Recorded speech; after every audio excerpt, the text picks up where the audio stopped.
Você confia nas notícias da TV? Se a resposta for não, você faz parte de um grupo que vem crescendo cada vez mais em nosso país.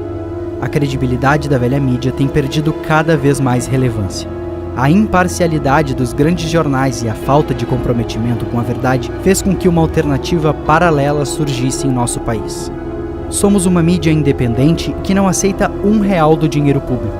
Nós realizamos o nosso trabalho por conta do seu José, da Ana, do Carlos e da Vitória. São brasileiros de todo o Brasil que decidiram apoiar o nosso trabalho. Isso significa independência. É justamente essa palavra que permite um trabalho sério e comprometido com a verdade. Não adianta mais reclamarmos da velha mídia e não construirmos uma nova. Você está recebendo a oportunidade de apoiar a educação e a cultura das próximas gerações. Nós contamos com você e até breve.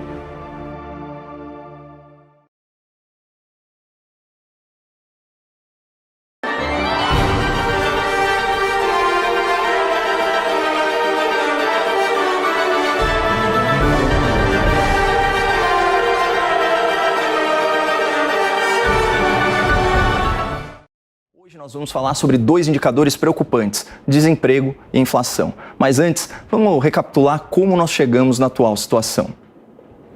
Desde 2020, a Organização Mundial da Saúde alertava sobre a ineficácia do lockdown como principal meio de controle do vírus. Segundo a OMS e os seus dirigentes, o isolamento social é uma ferramenta emergencial para uso pontual e localizado, que tem impacto muito negativo em comunidades vulneráveis e só se justifica quando há sobrecarga do sistema de saúde numa região específica. Em outubro de 2020, bem antes da vacinação em massa, o emissário especial da OMS para a Covid-19 chegou a fazer a seguinte declaração, aspas, nós apelamos a todos os líderes mundiais, parem de usar o lockdown como método primário de controle do vírus. Lockdowns têm apenas uma consequência que vocês não devem nunca menosprezar: tornar as pessoas pobres muito mais pobres.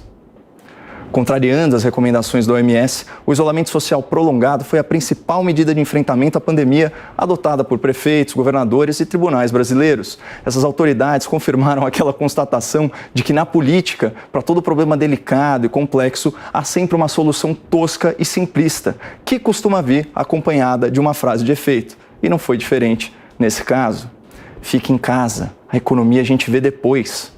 Era assim que os hipócritas de geladeira cheia lacravam a discussão, insultando milhões de proprietários de pequenos negócios, milhões de trabalhadores autônomos informais e milhões de famílias vulneráveis que dependiam da circulação de pessoas para aferir alguma renda.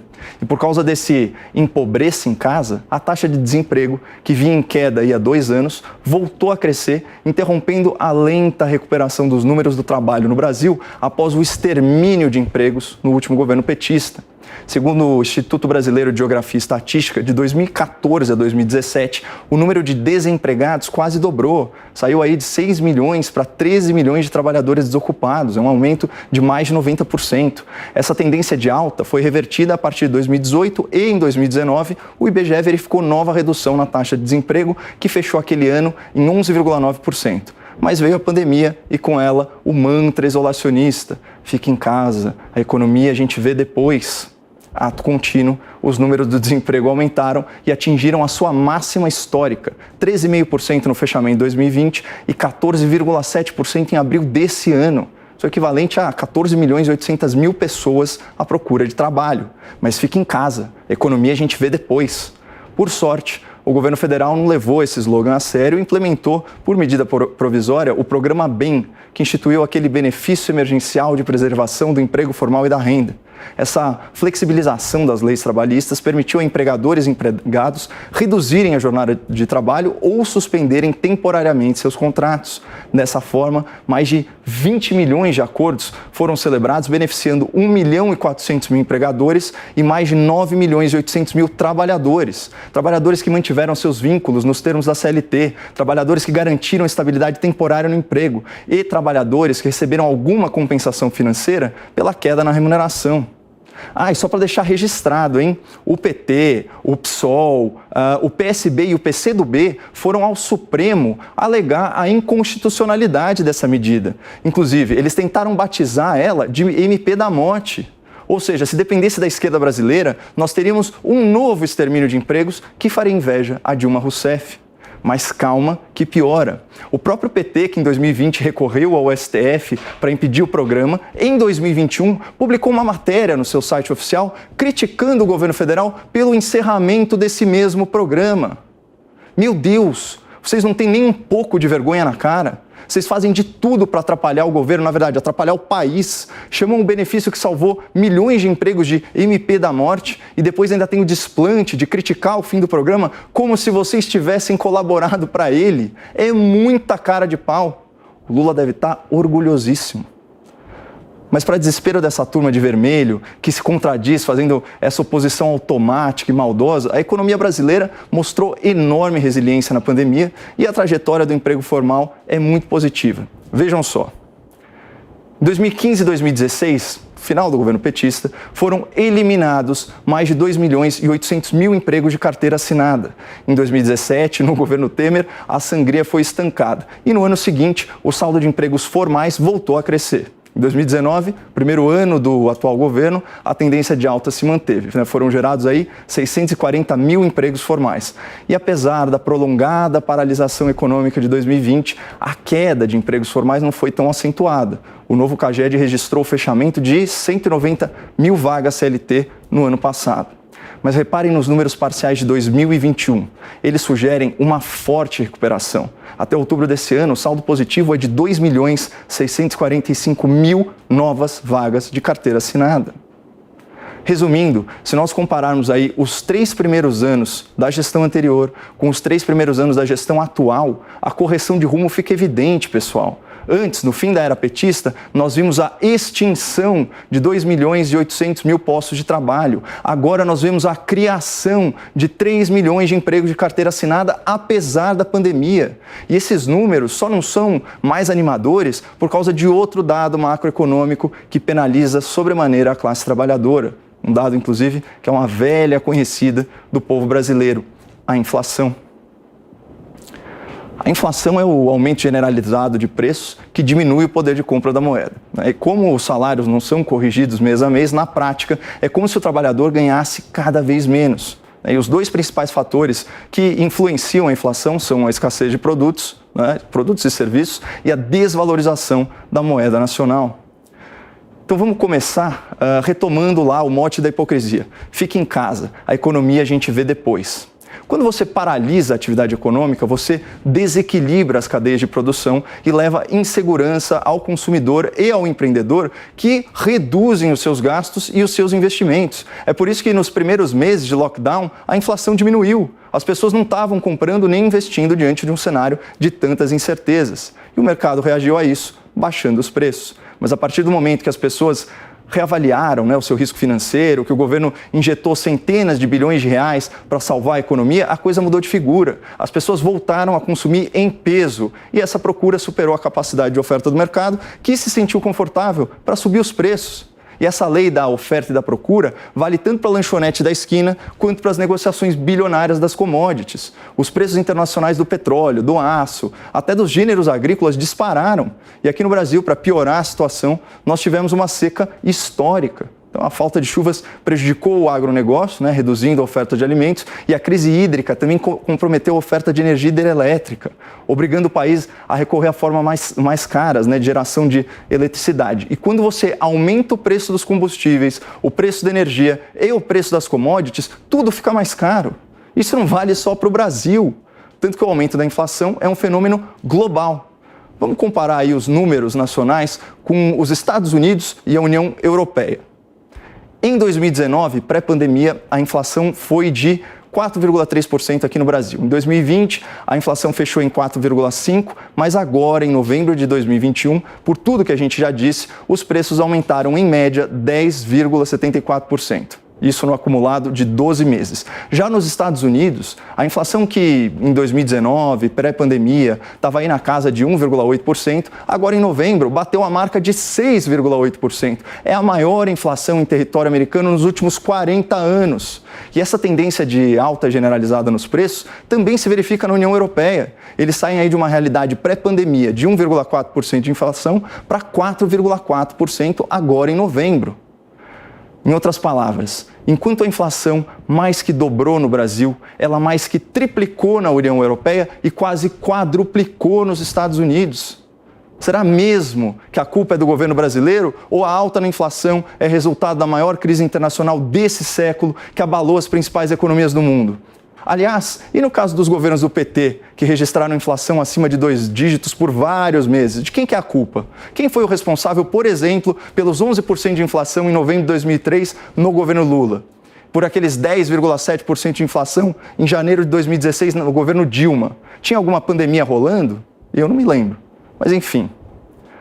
Além da alta das commodities, da escassez de produtos e da crise hídrica, o principal fator que contribuiu para o aumento da inflação no Brasil foi a desvalorização do real. Tudo que é importado ficou muito mais caro, especialmente os derivados de petróleo, que impactam o preço dos combustíveis.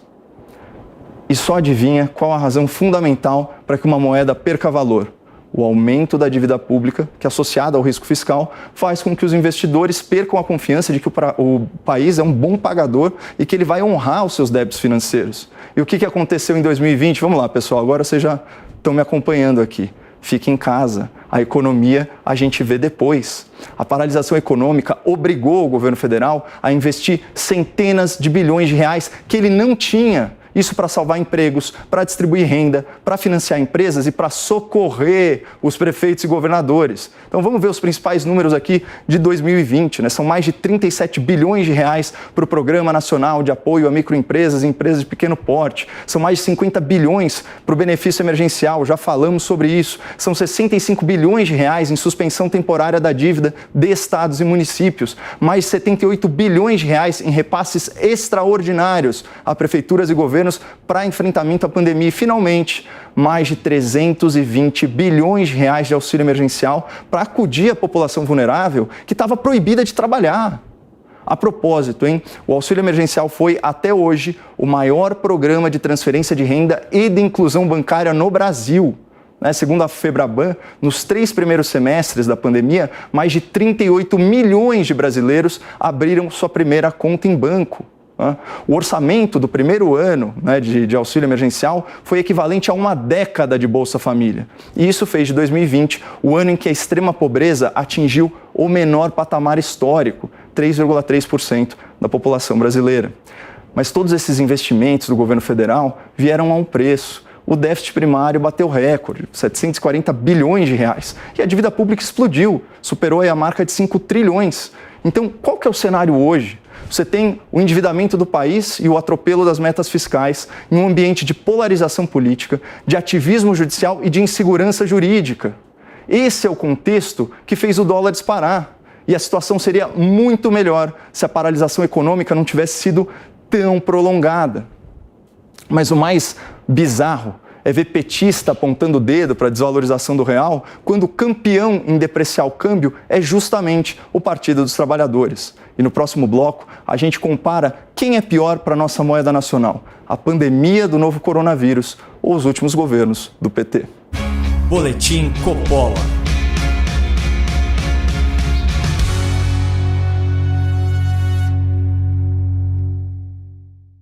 Aproveitando o intervalo, eu tenho um convite para você que está nos assistindo.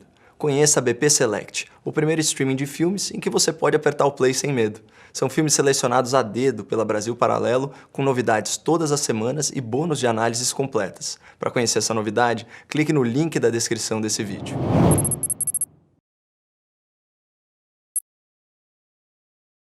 Se a crise bate à porta, eu atendo e procuro oportunidade. Se a onda tá boa, eu surfo inteira, não pela metade. Se eu aguento o risco, eu arrisco, mas não deixo parado. Eu invisto. Aceito até perder, mas eu jogo é pra ganhar. Sou cara ruim de convencer e não costumo confiar. Conheça a Aquavero Investimentos, assessoria financeira que soube me interpretar e que vai entender você. Clique no link aqui no descritivo do vídeo ou acesse campanha.aquavero.com.br/boletim. Boletim Coppola.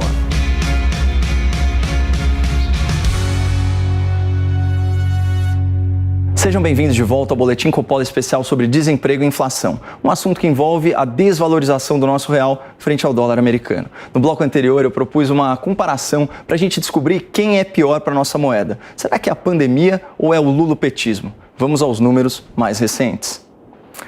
A Dilma pegou o dólar a R$ 1,66. Ao final do seu primeiro mandato, em 2014, o real já tinha desvalorizado 60% e a moeda americana estava cotada a R$ 2,65. Eis que, apenas um ano depois, em janeiro de 2016, o dólar bate mais de R$ 4,00, 143% a mais que no início do governo Dilma. Daí vem o Temer e depois o Bolsonaro, que recebe o dólar a R$ 3,88 e fecha o seu primeiro ano de governo com a moeda estável.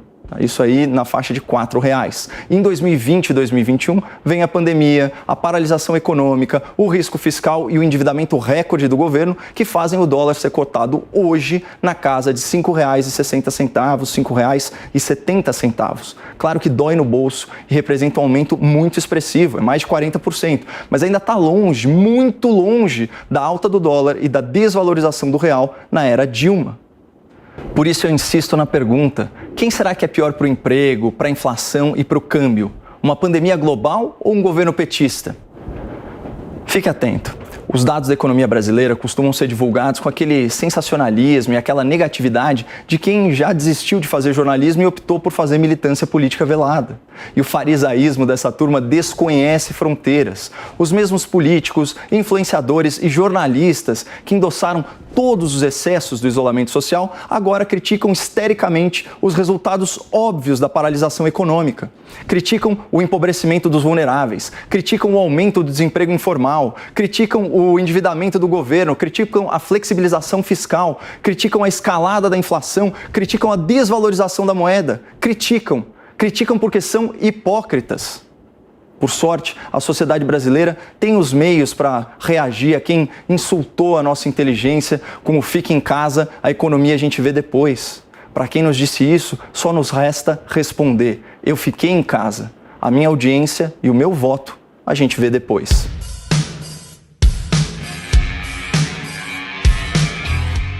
Realização Jovem Pan News.